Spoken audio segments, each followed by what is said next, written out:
Salut les gars, c'est Manu, j'espère que vous allez bien. Super content de faire cette vidéo pour vous et avec vous. Parce que ouais, c'est ça que je veux, c'est essayer de partager tout cet amour du foot, cet amour aussi du réel que j'ai avec vous. Et du coup, j'ai hâte d'avoir de vos commentaires, de voir ce que vous avez pensé de cette vidéo, si vous allez réagir. Enfin, n'hésitez vraiment pas, c'est vraiment du pur freestyle que je fais aujourd'hui. Il n'y aura pas de cut, il n'y aura rien. C'est vraiment du freestyle et du kiff. Comme vous le voyez sur le titre de la vidéo, on va parler d'un sujet pas mal important qu'on voit pas mal ces temps. Si vous suivez un peu l'actualité foot et surtout l'actualité du Real, c'est les problèmes du Real aujourd'hui, puisque c'est pas tout beau, c'est pas tout rose. Et notamment, du coup, vous voyez sur le titre, on va parler de Vinicius, Mbappé, l'attaque de Madrid, comment faire en sorte de créer une équipe cohérente. Voilà. J'en ai déjà parlé un peu dans ma première vidéo qui date, qui est sortie il y a des mois, où je parlais en fait des compos que je pensais voir, que j'aimerais voir pour cette année, cette saison. Et franchement, si vous allez au regard de la vidéo, mais vous allez voir, enfin, je trouve qu'il y a un peu une suite logique qui vient à cette vidéo, puisqu'encore une fois, ce que moi je pensais qu'allait être le problème cette saison, c'est pas le coach. C'est pas le coach pour moi. Le problème cette saison, ça va être la cohérence entre tous les éléments qu'on a. La cohérence entre surtout Vini et Mbappé. Il faut aller direct au plus simple, voilà, entre Vini et Mbappé. Euh, bon, voilà, il y a plein de gens qui ont fait de l'analyse. Moi, je fais une rapide analyse pour vous parce que je ne suis pas le plus grand expert foot, même si j'adore et je suis beaucoup de choses. Mais on le voit, on a essayé. Ancelotti a essayé, Xabi Alonso essaye. Vinicius et Mbappé ensemble, ça marche, mais ça marche pas comme on le souhaiterait. Voilà, c'est cette nuance aussi que moi je veux amener. C'est qu'il y a beaucoup de gens qui tapent, qui sont là, ah ouais, non, ça marche pas, c'est nul, nanana. Ça va, on parle quand même du Real, une équipe qui quand même met pas mal de buts cette saison. Alors, même si Vini n'en marque pas, mais il a quand même un impact. Il fait des différences et il a sa période aussi très compliquée. Voilà. Malgré tout ça, c'est OK. Le Real est deuxième, pas très loin du Barça. On est parmi les 8 premiers de Ligue des Champions. Je crois qu'on est même septième ou sixième. On est en finale de Super Coupe. Ça va. Sous le papier, ça va. C'est OK. Maintenant, pour 2 jours de cette trempe, on parle d'un Vinicius qui était normalement Ballon d'Or, qui devait être Ballon d'Or, qui valait 200 millions l'année dernière sur le marché des transferts. Donc, on parle, à chaque fois, on parle de stats, mais c'est pour montrer quand même la valeur du joueur. Enfin, le gars, il valait 200 millions. Au même titre que Yamal, Erling et Mbappé. Et Mbappé, du coup, aussi, il valait même moins, il valait 180, je crois. Et puis là, il est remonté à 200 millions. Et bon, Vinicius, il est descendu à 150 millions. Mais bref, on parle vraiment de deux gros joueurs, de grosses stars. Et, euh, et qui n'arrivent pas à amener, en fait, ce rapport qualité-prix, en fait, qu'on cherche. On aimerait voir, en fait, des joueurs qui s'entendent, qui portent une équipe, qui amènent du spectacle, du jeu, des buts et qui nous font nous lever de notre fauteuil tous les week-ends, quoi. En fait, c'est ça qu'on attend, tout simplement. Et si on regarde, en fait, si on fait on regarde qu'est-ce qui se passe, ce qui se passe, c'est que tous les week-ends, on s'enfonce de notre fauteuil. Tous les week-ends, on s'enfonce de notre fauteuil, tire. Moi, je vous montre même pas mes cheveux parce que on tire en fait. Les cheveux, ça devient cata. Moi, je mange pas chez le coiffeur. Enfin bref. Mais non, c'est un stress, c'est lourd de regarder ce réel parce que, niveau de l'attaque, on n'a pas ce plaisir à se dire waouh, incroyable, t'as les frissons, limite, c'est incroyable ce qui se passe. T'as plutôt les frissons parce que t'es là, mais c'est bancal, c'est compliqué là, les gars. Et c'est ça qui est un peu triste quand tu vois, c'est une équipe quand même. Je parle beaucoup de Vini Mbappé parce que c'est ça le thème. Je vais en revenir là-dessus pour donner moi mon avis de qu'est-ce qu'il faudrait faire. Mais quand on voit que voilà, c'est une équipe qui quand même, faut je crois 1 milliard, enfin c'est je crois la première ou parmi le top 3 des équipes les plus chères enfin, en termes de valeur de l'équipe. C'est encore une fois des chiffres que je dis, mais ce sont des éléments pour montrer, des indices pour montrer à quel point quand même l'équipe normalement elle est bâtie pour être au top, top, top, top, top. Et ben, les résultats de nos attentes ne sont pas là, quoi. Donc c'est un peu triste. Et puis je vais pas tergiverser. Voilà, mon analyse est assez simple, c'est que voilà, les deux, ben, on aura laissé le temps, ils n'arrivent pas à nous transcender. Les coachs, quand on parle beaucoup de Xabi, mais Ancelotti il a essayé des choses aussi, hein. Les coachs, ils ont tenté des choses, ils ont essayé de faire avec les trois, en mettant Rodrigo. Puis après, on a essayé de changer en mettant peut-être au milieu des profils complètement différents. On a vu beaucoup de choses, hein, beaucoup de tests. Et c'est là où aussi bon, les gens tapent beaucoup sur Xabi Alonso. Moi, je ne suis pas d'accord. Il vient d'arriver. Il faut lui laisser le temps de tester des choses. Il n'avait pas toute son équipe non plus. Il faut le laisser tenter des choses. Et puis, il a tenté des choses. Et même en tentant des choses, il arrive quand même à avoir des résultats. C'est quand même assez bien. Alors, on peut dire aussi des trucs qu'il tente. Des fois, c'est chelou, il n'y a pas de souci. Mais il tente. Il ne va pas être là à se reposer sur ses lauriers. Et malgré tout ça, malgré les plusieurs fois où on a tenté des choses, il n'y a pas un truc transcendant. Maintenant, il y a des gens qui vont dire, ok, moi je suis team Vinicius. Moi je pense que Vinicius est meilleur que Mbappé. Et je pense qu'il faudrait qu'on mette Mbappé sur le banc ou qu'on le vende, qu'il parte et qu'on crée une équipe avec Vini, Bellingham, Rodrigo et peut-être ramener un numéro 9.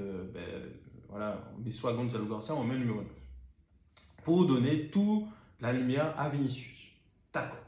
Puis tu as la deuxième équipe des personnes qui disent non, Vinicius, il n'est pas terrible du tout, n'apporte rien, il ne marque pas de but, il est en déclin total depuis le Ballon d'Or.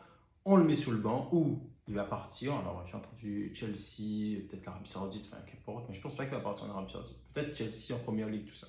Et des gens qui disent voilà, il faudrait qu'il parte et qu'on se concentre sur le présent et le futur. Mbappé, mettre un Gonzalo Garcia ou bien un attaquant, un numéro 9 du Tonnerre et sur la droite, enfin qu'importe.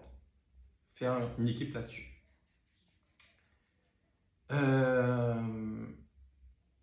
Moi, je vais donner mon avis qui est assez tranché, même si ça peut bouger, hein, à tout moment on peut être choqué, mais je vais donner mon avis tranché et je vais vous expliquer pourquoi c'est tranché. Pour moi, on devrait partir pas sur un équilibre entre les deux et chercher encore des choses. Pour moi, on devrait partir sur Mbappé. Ouais, je suis carré là-dessus. Pour moi, on devrait construire aujourd'hui le Real. Si le Real veut être une équipe compétitive et qui va chercher des trophées, j'adore mon Vini, j'adore ce joueur qui a un humain génial. Mais pour la cohérence du club, je pense qu'il faudrait qu'on parte sur Mbappé. Je vais donner mes avis et après je vous laisserai parler en commentaire pour me dire vous ce que vous en pensez. Mais pour moi, on devrait laisser la liberté à Mbappé de faire comme il veut, c'est-à-dire soit d'être en numéro 9, en attaquant, en buteur et de continuer à planter tous ses buts, ou soit, pour moi la meilleure option, de le mettre sur l'aile gauche, toute la liberté de l'aile gauche, possibilité de rentrer dans l'axe. Voilà, comme le profil est CR7. Et vraiment, ce sera notre serial buteur sous l'aile gauche et qui, à chaque fois, rentrera dans l'axe, il tirera les pénaltys. Il aura cette liberté et cette responsabilité qu'il porte aujourd'hui de planter des buts. Ce sera ça pour moi le rôle d'Mbappé.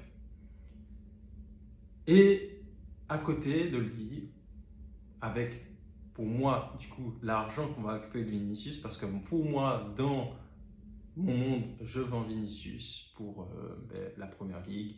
J'ai entendu Chelsea, pour moi, ben, Chelsea, ça serait cohérent pour lui. Hein. Ça serait cohérent. Il y a Estevao, il y a des Brésiliens qui sont en train de monter en force avec João Pedro. Enfin, il y a quelque chose qui se passe. Chelsea est vraiment en train de remonter sur la scène internationale. Donc, il y a quelque chose à prendre. Si à tout moment, ben, l'année prochaine, il part à Chelsea et puis qu'à Chelsea, ben, ils prennent une C1, ben, il sera le ballon d'or, quoi. Moi, s'il veut de nouveau avoir cette chance d'être ballon d'or, ben, ce ne sera pas au Real Madrid. Alors, c'est peut-être avec le Brésil, mais ce ne sera pas avec le Real Madrid, malheureusement. Donc, c'est pour ça que moi, je le vendrais. Avec l'argent récolté, je me renforce en défense. En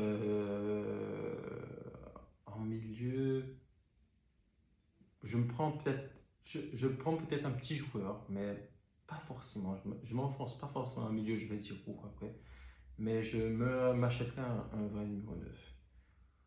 Soit je m'achète un vrai numéro 9 et du coup, ben, Hendrick aussi ne reviendrait pas. Ou en fonction de la saison, de la moitié de saison que Hendrick fait avec Lyon, peut-être je le refais revenir. Et du coup, je partirais sur quelque chose de Mbappé à gauche.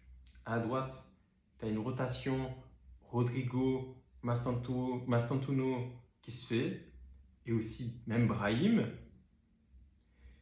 Et Rodrigo aussi qui est dans la rotation à gauche avec Mbappé. Rodrigo qui, voilà, soit tu le mets à droite avec Mbappé. Pour moi, l'équipe type, ce serait Mbappé à gauche, Rodrigo à droite. Et dans le milieu, dans l'axe, Gonzalo Garcia ou Hendrick, en fonction de la fin de saison, comment les deux se mettent en avant. Et plutôt peut-être pour l'instant Gonzalo Garcia. Et du coup, dans la rotation, parce qu'il faut faire tourner de cette équipe, Rodrigo qui parfois de temps en temps prend la place d'Mbappé pour l'aile gauche et de temps en temps qui fait aussi, qui reste à droite. Et puis quand tu veux changer un peu Rodrigo, tu peux mettre Mastantuono, Brahim Diaz. Brahim Diaz aussi, que moi je verrais quand même avoir un peu plus de temps de jeu, donc tu peux le faire en rotation avec le milieu offensif qui sera Bellingham. Pour moi, je mets Bellingham en milieu offensif. Et aussi dans tout ça, aussi une rotation avec Arda Güler. En dessous, je mets vraiment Valverde, Camavinga, Tchouaméni, une rotation entre les trois. Et en défense, c'est là où vraiment il y a une réflexion à faire. Mais je réfléchirai à ça, j'en parlerai dans une prochaine vidéo. Parce que pour moi, malheureusement, je serais vraiment parti sur Militao et Essien. Pour moi, c'est une défense niveau mondial, ça, en fait, normalement. Et malheureusement, les deux se blessent, les deux sont pas à leur niveau. Alors, ouais, c'est comme ça aussi parfois dans les saisons. Hein. Faut pas tout le temps espérer le top toutes les saisons. Parfois, c'est comme ça. Hussein se blesse un peu, Militao s'est blessé. C'est malheureux, mais c'est ça. Il faut peut-être réfléchir à niveau sportivement, comment les ramener à leur meilleur niveau avec un staff médical qui les suit. Enfin, je sais pas. Mais je repartirai sur eux. J'achèterai quand même un gros défenseur central pour le remettre aussi une belle concurrence. Parce que l'année prochaine, on n'aura plus Rudiger. Asensio, il est pour moi correct. Moi, j'aime beaucoup ce gars. Il se donne, même s'il fait beaucoup de fautes, mais il se donne. Hein, il se donne, il y va à fond. Il manque peut-être un petit peu de justesse, mais ça viendra avec le temps. Et puis sous les côtés, Carreras. Et moi, je vais vous dire un truc. Il y a beaucoup de gens qui tombent énormément sur Fran Garcia. Alors, c'est pas le meilleur joueur, d'accord. Mais les gars, c'est un soldat. Hein. C'est un soldat. Et je pense qu'on est pas mal ingrat avec lui. Moi, je trouve Fran Garcia, il donne tout ce qu'il peut. Et c'est ça, moi, que je veux mettre en avant avec lui. C'est que le gars, il donne. Il a un petit peu. Et bien, il va te le donner à fond, à 100%, à 150%. Alors, ça n'a pas arrivé au niveau 100% d'autres joueurs, mais les autres joueurs, ils ne se donnent pas en plus à 100%. Hein. Je suis désolé. Donc, franchement, moi, je garde Fran Garcia. Je lui donne encore de l'espoir. Il sera dans une rotation, il sera sous le banc à remplacer. Et puis voilà, sur l'aile droite, du coup, Trent et Carvajal un peu. J'espère que Carvajal va faire encore une dernière saison. et puis être dans la rotation avec eux. Voilà, et puis côtoyer le Nîmes, encore une fois. Donc voilà, c'est un peu ce que je vois pour moi. Vinicius, pour moi, sportivement, malheureusement, il n'est plus trop là. Ça fait déjà une saison et demie, même une saison et demie, presque 2 saisons qu'il n'est pas à son niveau qu'il devrait être. Et puis on le voit, il était à 200 millions sur le marché de transfert, il est descendu à 150 millions. C'est pas pour rien, c'est que vraiment il est en dégringolade.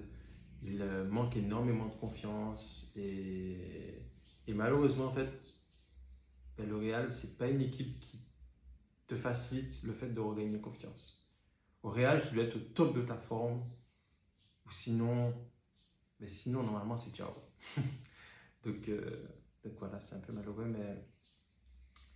mais c'est un joueur qui, même s'il part, il restera toujours dans nos cœurs madrilènes, il restera toujours une légende de Madrid qui a vraiment fait des dingueries, qui a gagné une Ligue des Champions. Zaïda a gagné une Ligue des Champions à lui tout seul, un peu avec Bellingham et toute l'équipe, et avec Courtois aussi.